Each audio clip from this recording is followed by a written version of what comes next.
যদি তত্ত্বাবধায়ক সরকার ব্যবস্থা চালু থাকতো, বাংলাদেশে ফ্রি ফেয়ার নির্বাচন ব্যবস্থা চালু থাকতো, তাহলে কারো পক্ষেই স্বৈরশাসক হয়ে ওঠা সম্ভব ছিল না। আর ব্যবস্থা ধ্বংস হয়েছে, নির্বাচন ব্যবস্থা ধ্বংস হয়েছে, ইলেকশন কমিশন বিতর্কিত হয়েছে। তত্ত্বাবধায়ক সরকার ব্যবস্থা বাংলাদেশের সংবিধানে এসেছিল, উচ্চ আদালতের স্লিম মেজরিটির ভিত্তিতে এটা বাতিল হয়। ফলে কতগুলো কনসিকোয়েন্স হয়েছে দেশে।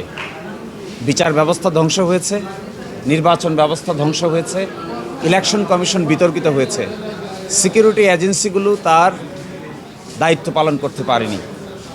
ফলশ্রুতিতে একটা ললেসনেস ডেভেলপ করেছে। এরই মধ্য থেকে একটা বিভীষিকাময় পরিস্থিতির মাধ্যমে গণ অভ্যুত্থানের জন্ম হয়েছে, স্বৈর শাসকের জন্ম হয়েছে।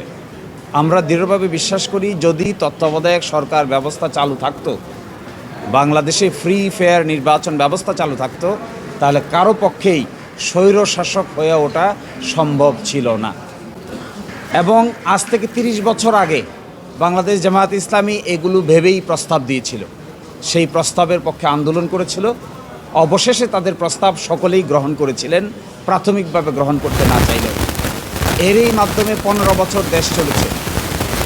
তারপরে এসে সর্বজন স্বীকৃত হয়ে সংবিধানের বেসিক স্ট্রাকচার হয়েছে। 15তম সংশোধনীর মামলায় হাইকোর্ট ডিভিশন বলেছেন, তত্ত্বাবধায়ক সরকার ব্যবস্থাও সংবিধানের বেসিক স্ট্রাকচারে রূপান্তরিত হয়েছে, মৌলিক স্তম্ভ। বসুন্ধরা ডায়াপেন্ট এখন আরও উন্নত। এই hot air through top sheet দ্রুত শোষণ করে সোনামণিকে দেয় কোমল অনুভূতি। বহু চড়াই উতরাই পেরিয়ে 30 বছর আগে দেওয়া প্রস্তাব আজও বাংলাদেশের মানুষের কাছে এক এবং অভিন্নভাবে সত্য প্রমাণিত হচ্ছে। এবং জামায়াত ইসলামের এই কন্ট্রিবিউশন এবং এই অবদান এই জাতীয় জীবনে এক অভিন্ন এবং অদ্বিতীয় অবদান। এবং এই ক্ষেত্রে যে পলিটিক্যাল ম্যাচুরিটি বাংলাদেশ জামায়াত ইসলামী দেখিয়েছিল তখন, দীর্ঘ 30 বছর পরে, সকল সংগ্রাম আন্দোলনের পরে, জীবন যাওয়ার পরে আজও মনে হচ্ছে এটাই আমাদের জন্য একমাত্র গ্রহণযোগ্য ব্যবস্থা। এবং আজকে যে দুটো গ্রাউন্ডে লিভ হয়েছে, তার মধ্যে একটা হলো error apparent on the face of the record. এই জাজমেন্টটা দেখলেই মনে হয় ভুল আছে। সেই ভুলটা কি? শর্ট অর্ডারকে পরিবর্তন করে ফেলা হয়েছে লং অর্ডারে। এইটা বাংলাদেশের ইতিহাসে প্রথম হয়েছে। এটাই প্রথম হয়েছে যে শর্ট অর্ডার দেওয়া হয়েছে, 16 মাস পরে লং অর্ডারে শর্ট অর্ডার পরিবর্তন করে ফেলা হয়েছে। এটা দেখলেই বোঝা যায় এটার নাম হলো error apparent on the face of the record. আর দ্বিতীয় বলেছেন সাফিশিয়েন্ট কজ। সাফিশিয়েন্ট কজ বলা হয় যেগুলো আমরা পূর্ণাঙ্গ আপিলে শুনানির জন্য আসবে, যে বেসিক স্ট্রাকচারকে ধ্বংস করে ডেমোক্রেসিকে ধ্বংস করা হয়েছে এবং বলা হয়েছে এটি নাকি অগণতান্ত্রিক সরকার। তত্ত্বাবধায়ক সরকার অগণতান্ত্রিক সরকার।